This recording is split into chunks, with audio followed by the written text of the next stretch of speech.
What's going on, kids? It is Wednesday, November 15th. It's about 11 a.m. and we are back. You're back. He's back. You know you like that. This is your Week 10 recap as well as your Week 11 preview. It's been a few weeks since we did a video. I know your commissioner was on vacation last week and he was working a couple weeks before that, but we are back and better than ever. Let's jump right into it with our Week 10 recap. First up, pretty high scorer here. We got Cole with 197.5 points, almost hit that 200 mark, over Ryan with 136. Cole had huge days from his Rams, Jared Goff, and Robert Woods. Also had a big day from Case Keenum at quarterback, so that's nice. DeMarco Murray also gave him 27 points. Over on Ryan's side, not a great day, not a terrible day. Alvin Kamara got a 25. His quarterbacks only combined for about 30 points exactly, so that's rough. Dion Lewis got him 17. He did have 1, 2, 3, 4 guys under double digits, so you're not going to win with that strategy. Next up, we had a nice little Monday Night Miracle here. McAllen defeats Jack 166 to 162, powered obviously by Cam Newton's 43.7 points. 23 points of those went to Devin Funchess on Monday night, so big win for McAllen there. Kind of keeps him in it, keeps him alive with a chance. Jack, really nothing to worry about. Still second in the league, no problem. Still put up 162 points. Got 34 from Mark Ingram. I got 18 from Chris McCaffrey, 19 from Big Ben, 18 from Blake Bortles, 23 from AJ Green. So pretty solid day still. 162 points is nothing to worry about. He'll be just fine. Next up, we had Walter taking on Coyle. Walter almost pulled this one out, but Coyle ends up with the victory, 144.9 to 141.1. On Coyle's side, he was powered by CJ Beathard with 29 points. That was really his highest score. He had a couple guys in double digits, but nothing really crazy. Marquise Lee got him 16, Devontae Adams got him 17, etc., etc., etc. Over on Walter's side, like I said, almost pulled this one out. He's now officially mathematically eliminated, so sucks for you, Walt. Good luck in the losers bracket. Kirk Cousins got him 32 points. Adam Thielen got him 29. Marquise Goodwin got him 16.6. Mariota got him 19. So not really a terrible day. Also, he didn't play a kicker. What a fucking idiot. He didn't play a kicker in his lineup, and he lost by 3.8 points. That's a field goal and extra point there, Walt, if you were wondering, or a 40-yard field goal, and you secure a victory. So, good call on that one. Dues were not paid this week, I guess. Next up, we have Reynolds, 135.8 to Sokol's 124.3. Reynolds had Matthew Stafford get a 27 points. Michael Thomas got a 19. DeAndre Hopkins 18. Robbie Anderson 17. Pretty decent day. Also had guys like Aaron Jones or Rob Kelly both get injured.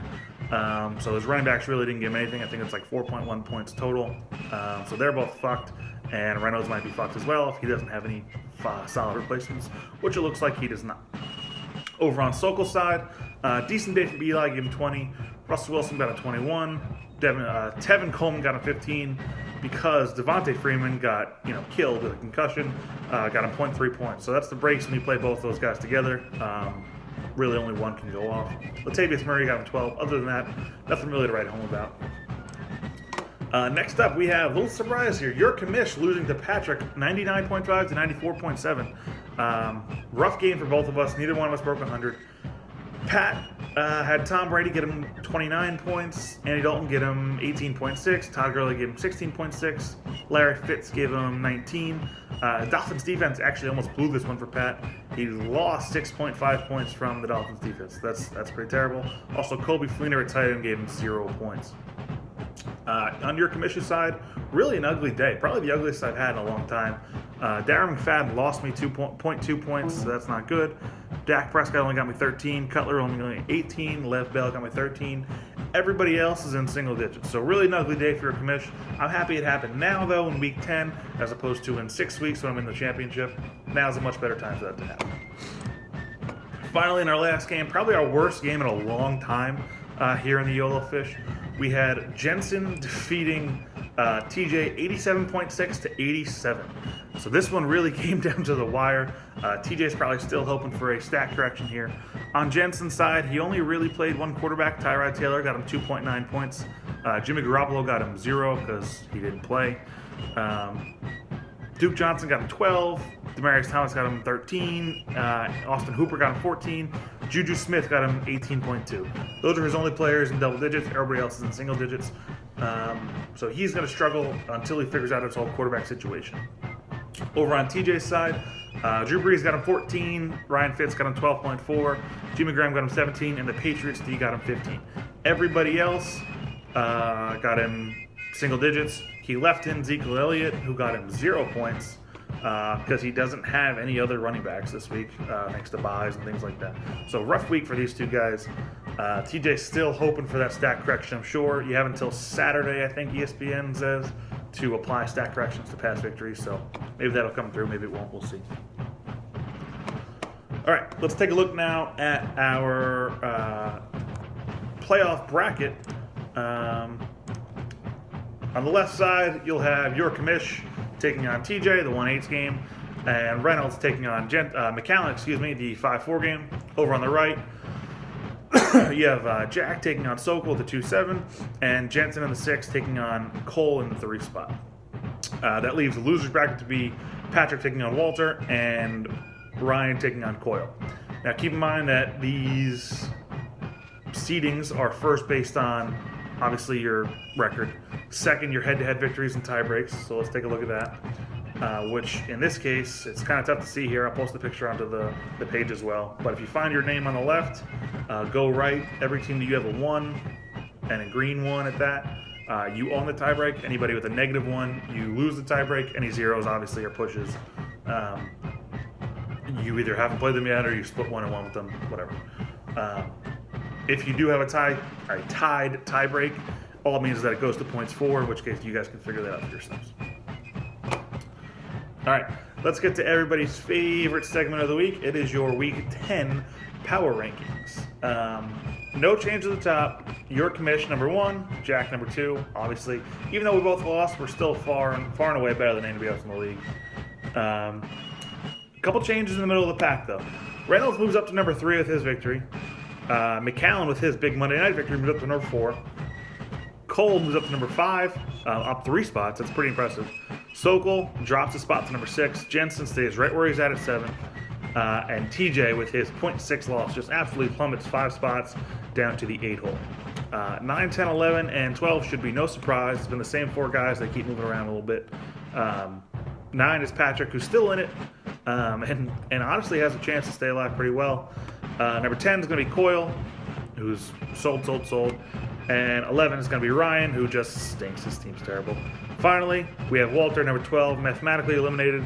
Sucks to be you, Walt. Better luck next year. Learn to play your kickers, you dumb idiot. All right. Let's now take a look at next week, Week 11 in the YOLOFISH FFL.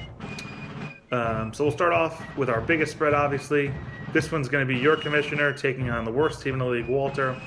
I'm projected to be a 60-point favorite, 175 to 115. Projected at 175 points. That's just crazy. Walter projected at 115, which is also equally terrible. That one really shouldn't be a surprise to anybody. Next up, we have Sokol, who's a 41-point favorite, taking on Jensen. Jensen is going to be without quarterbacks completely because he can't figure out his quarterback situation, doesn't know how to manage them in any way, shape, or form. So no surprise there. Sokol might fuck that one up regardless. Next, we have Cole, who's a 28-point favorite over McAllen. This one might be a little tighter than that. I think Danny's better than 28-point underdog to Cole. We'll see how it plays out, though, in the end. Next up, we have Patrick and Jack taking a nice little battle here in the Kimmy Granger division. Jack is going to be a 14-point favorite to Pat. Pat needs to win that one really to stay in contention and make the playoffs. So let's see what he can put together to win that. Then we had Reynolds and Connor. Reynolds is a 5-point favorite there. Connor's not technically eliminated, but he's pretty much sold his entire team. They both have a couple of bye week players, injury players to swap out there. Once they do that, it might move the line a little bit. And finally, we have TJ taking on Ryan. Both these guys really need a victory to stay in it. Ryan's not technically eliminated yet mathematically. TJ, with his rough loss, dropped him down to 8th last week. So these guys really both need to win. I would say that's our game of the week because they both actually give a shit and they'll both actually try pretty hard to pull that one out. All right, I believe that's all we got for today. Went a little longer than usual. I don't really give a fuck. If you have any questions, concerns, whatever, let me know. I'll post the bracket, the tiebreakers, the power rankings, all that shit below the video on the front page of the league, and we'll go from there. I'm going to leave you all quickly with this picture. Thank you to Mary McCallum for posting on Facebook a couple weeks back. It is an absolute gem. I recommend that everybody post it on Instagram, Twitter, Facebook, Tumblr, any other Snapchat, whatever the fuck the kids are doing these days, so the world can see it. So I thank you very much, and Godspeed. That's all for now. Peace.